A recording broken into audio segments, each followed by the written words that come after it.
भारत एक लोकतंत्र देश है। लोकतांत्रिक प्रणाली में हर नागरिक को कुछ संवैधानिक अधिकार प्राप्त होते हैं। हर नागरिक को अपने कानूनी अधिकारों के बारे में जानना आवश्यक है। शिक्षा और जागरूकता के अभाव में बहुत सारे नागरिकों को अपने कानूनी अधिकार पता नहीं होते हैं, जिसकी वजह से उन्हें परेशानी, भ्रष्टाचार और धोखेबाजी का शिकार हो जाते हैं। तो आज की इस वीडियो में हम इन्हीं कानूनी अधिकारों के बारे में जानेंगे। तो आइए वीडियो स्टार्ट करते हैं। पहला, आपके एलपीजी गैस कनेक्शन के साथ आपको 40 लाख रुपए तक की इंश्योरेंस स्वतः मिलती है। भगवान न करे यदि आपके गैस सिलेंडर में विस्फोट होता है तो आपको 40 लाख रुपए तक का मुआवजा मिल सकता है।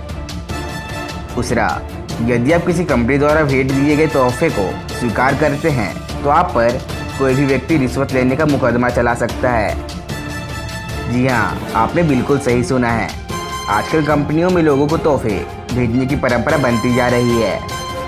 सरकार द्वारा इस तरह की परंपरा को खत्म करने के लिए सन 2010 में एक कानून बनाया गया और इस कानून के मुताबिक अगर आप किसी कंपनी से किसी तरह का तोहफा लेते हैं तो उसको रिश्वत समझा जाएगा और आप पर कानूनी कार्रवाई भी हो सकती है। तीसरा, भारत में केवल महिला पुलिस अधिकारी के पास ही महिला को गिरफ्तार करके सुरक्षित थाने ले जाने का अधिकार होता है। अगर भारत में किसी महिला को पुलिस अधिकारी गिरफ्तार करके थाने ले जाता है तो उसको अपराध माना जाता है। और अगर किसी महिला को रात 6 बजे से लेकर सुबह 6 बजे के बीच पुलिस स्टेशन आने के लिए कहा जाए तो उस महिला को अधिकार है कि वह पुलिस स्टेशन आने से मना कर सकती है। चौथा, इनकम टैक्स अधिकारियों या कर वसूल करने वाले अधिकारियों के पास आपको गिरफ्तार करने का अधिकार होता है। अगर आपने टैक्स नहीं दिया तो टीआरओ यानी टैक्स रिकवरी ऑर्गेनाइजेशन के पास आपको गिरफ्तार करने का अधिकार होता है और साथ ही उनकी अनुमति के बिना आप जेल से नहीं छूट सकते हैं। इस नियम का उल्लेख 1961 के इनकम टैक्स एक्ट में किया गया है। पांचवा, साइकिल चलाने वालों पर कोई भी मोटर व्हीकल एक्ट लागू नहीं होता है। अगर आप रोजाना साइकिल चलाते हैं तो आपको मोटर व्हीकल एक्ट के नियमों की चिंता करने की कोई ज़रूरत नहीं होती है, क्योंकि मोटर व्हीकल एक्ट के अधीन साइकिल और रिक्शा नहीं आते हैं। छठवां, महिलाएं पुलिस को ईमेल के माध्यम से भी शिकायत दर्ज करा सकती हैं।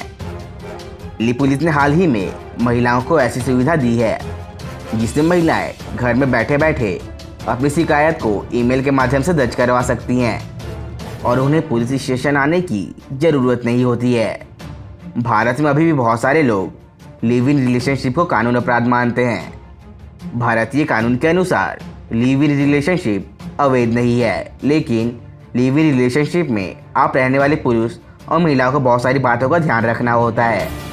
अगर लिव इन रिलेशनशिप में बच्चे का जन्म होता है तो उसके माता पिता की प्रॉपर्टी पर उसका पूरा अधिकार होगा।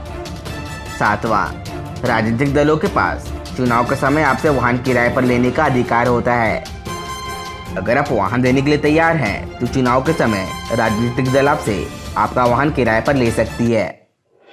आठवां, भारत में अगर आप ट्रैफिक नियमों का उल्लंघन करने की वजह से दिन में एक बार जुर्माना लग गया तो आप पर पुलिस अधिकारी पूरे दिन फिर जुर्माना नहीं लगा सकते हैं। उदाहरण के लिए, अगर आप पर दिन में एक बार हेलमेट ना पहनने का चालान हो गया है तो रात तक आप बिना हेलमेट के घूम सकते हैं और ट्रैफिक अधिकारी आप पर जुर्माना नहीं लगा सकती है।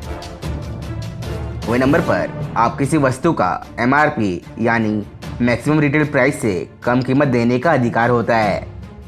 आप दुकानदार से कोई भी वस्तु सौदे से खरीद सकते हैं।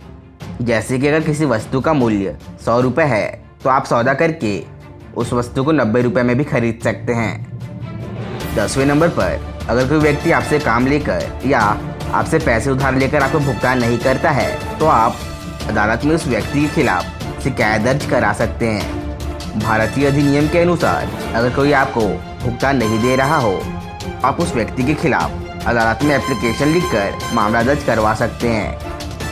आपके पास उस व्यक्ति के खिलाफ शिकायत दर्ज करवाने का 3 साल का समय होता है जिससे आपको पैसे लेने हैं। 11वें नंबर पर अगर आप सार्वजनिक जगहों पर अश्लील गतिविधियां करते हैं तो आपको 3 महीने की सज़ा हो सकती है।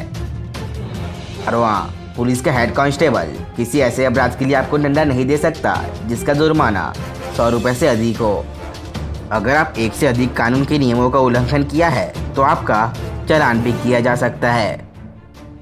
13वें नंबर पर वर्ष 1861 में बने पुलिस एक्ट के अनुसार भारत का हर राज्य का पुलिस अधिकारी हमेशा ड्यूटी पर रहेंगे।